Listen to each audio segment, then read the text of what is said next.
Hello friends, welcome to the crazy clicks channel. భారతదేశంలో శిల్పకళకి ప్రాచీన వారసత్వానికి నిదర్శనం లేపాక్షి. లేపాక్షికి ఆ పేరు ఎలా వచ్చింది? ఇక్కడ హ్యాంగింగ్ పిల్లర్ అద్భుతం. భారతదేశంలో అతిపెద్ద నంది విగ్రహం, అతిపెద్ద నాగలింగం. సీతాదేవి పాదముద్ర గురించి తెలుసుకుందాం. ఇక్కడ ఒక రహస్యం కూడా ఉందండోయ్. ఏంటి ఆ రహస్యం? ఇది ఎవరు నిర్మించారు? ఎక్కడుంది లేపాక్షి? ఇవన్నీ తెలుసుకోవాలంటే మన వీడియోని చివరి వరకు చూసేయండి. లేపాక్షి ఆలయాన్ని ఎవరు నిర్మించారు? ఆలయాన్ని విరపుల నాయుడు మరియు వీరన్న అనేవారు అచ్యుత దేవరాయల పాలనలో 16వ శతాబ్దంలో నిర్మించారు. లేపాక్షి దేవాలయం ఆంధ్రప్రదేశ్లోని శ్రీ సత్యసాయి జిల్లాలో లేపాక్షి పట్టణంలో ఉంది. లేపాక్షి అనే పేరు ఎలా వచ్చిందో మీకు తెలుసా? రావణుడు సీతాదేవిని అపహరించినప్పుడు ఆమెను లంకకు తీసుకువెళ్లే మార్గంలో లేపాక్షి ప్రాంతం వచ్చింది. సీతామాతను రక్షించడానికి జటాయు రావణుడితో భయంకరమైన యుద్ధం చేశాడు. అయితే రావణుడు తన ఖడ్గంతో జటాయువుని యొక్క రెక్కలను గాయపరిచాడు. రాముడు అక్కడికి చేరుకున్న తర్వాత తన భక్తుని బాధను చూసి లేపక్షి అని అన్నారని చెబుతారు. అందువల్ల ఈ ప్రదేశానికి లేపాక్షి అనే పేరు వచ్చింది. సీతాదేవి పాదముద్ర కథ. లేపాక్షిలోని వీరభద్ర ఆలయంలో ఒక పెద్ద పాదముద్ర కనబడుతుంది. ఇది సీతాదేవి పాదముద్ర అని విశ్వసిస్తారు. సీతాదేవి కొండపై కాలు మోపిన చోట నుంచి నీటిని వెదజల్లుతూనే ఉంది. ఇది రాముడు వచ్చే వరకు గాయపడిన జటాయుకు దాహం తీర్చి ఓదార్పునిచ్చింది. ఇక్కడ మర్చిపోలేని రహస్యం ఏమిటంటే ఈ పాదం వద్ద ఎప్పుడు నీరు కనిపిస్తూనే ఉంటుంది. ఇది ఎక్కడి నుంచి వస్తుంది ఎవరికి తెలియదు.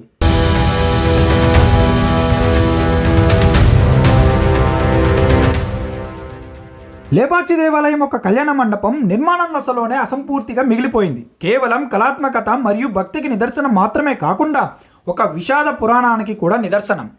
రాజు అనుమతి లేకుండానే ఖజానా నిధులను దుర్వినియోగం చేశారన్న ఆరోపణలు రాజు కోశాధికారి విరుపనపై ఉన్నాయి. కోపాద్రిక్తుడైన రాజు విరుపనను అంధుడిని చేయమని ఆదేశించాడు. తప్పుడు ఆరోపణను భరించలేక విరుపన్న తన కళ్ళను తానే కోసి గుడి గోడకు విసిరినట్లు చెబుతారు. 2 ఎర్రటి మచ్చలు ఇప్పటికీ గోడపై కనిపిస్తున్నాయి. అతని రక్తస్రావం కళ్ళు వదిలిన గుర్తులని నమ్ముతారు.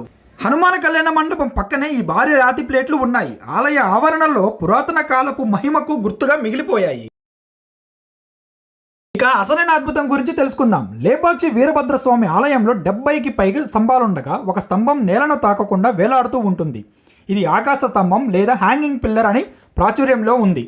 ఎందుకు కూలదు? శిల్పకారులు ఎలా నిర్మించారో ఇప్పటికీ రహస్యమే.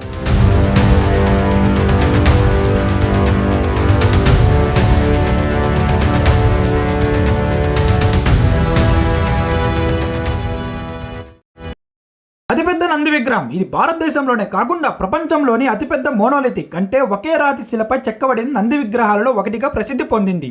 దీని పొడవు 27 అడుగులు, ఎత్తు 15 అడుగులు. నంది విగ్రహం ఎంతో విపులంగా శిల్పకళ నైపుణ్యంతో చెక్కబడింది. దీనిపై అందమైన మకర తొడలు, గంటలు, అలంకరణలు ఉన్నాయి.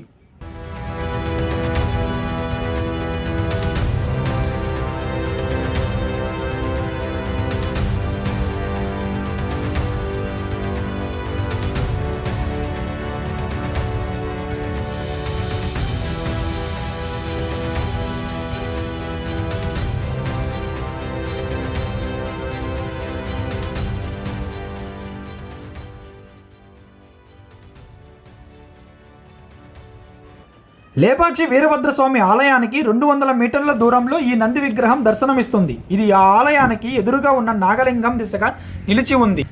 లేపాక్షి నాగలింగం విశేషాలు తెలుసుకుందాం. అది భారతదేశంలోనే అతిపెద్ద నాగలింగాలలో ఒకటి. ఒకే రాతిపై చెక్కబడి ఉంది.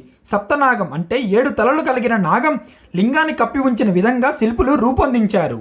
నాగలింగం వెనుక ఒక కథ ఉంది.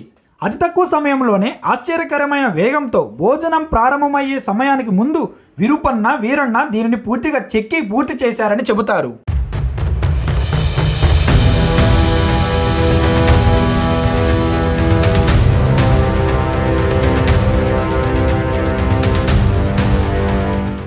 శిల్పకళలో అపురూపమైన నైపుణ్య శిల్పాలు అద్భుతంగా ఈ ఆలయంలో చేయబడ్డాయి.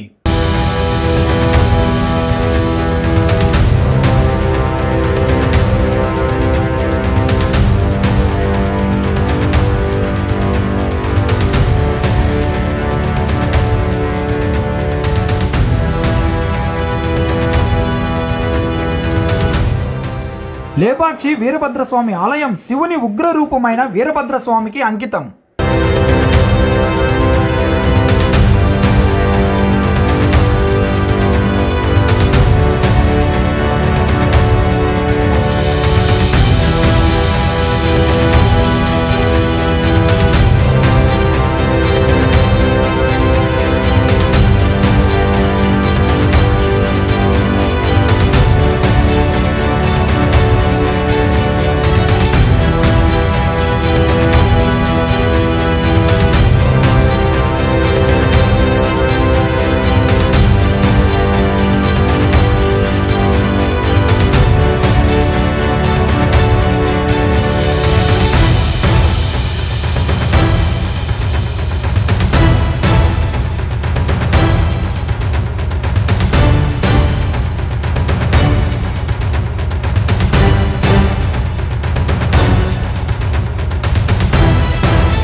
ఇలాంటి గొప్ప ఆలయాలను, భారతీయ వారసత్వాన్ని రక్షించుకోవడం మనందరి బాధ్యత. మీరు ఎప్పుడైనా లేపాక్షికి వెళ్ళారా? మీ అనుభవాలను కామెంట్ చేయండి. ఇలాంటి మరిన్ని వీడియోల కోసం మా ఛానల్ను సబ్స్క్రైబ్ చేయండి.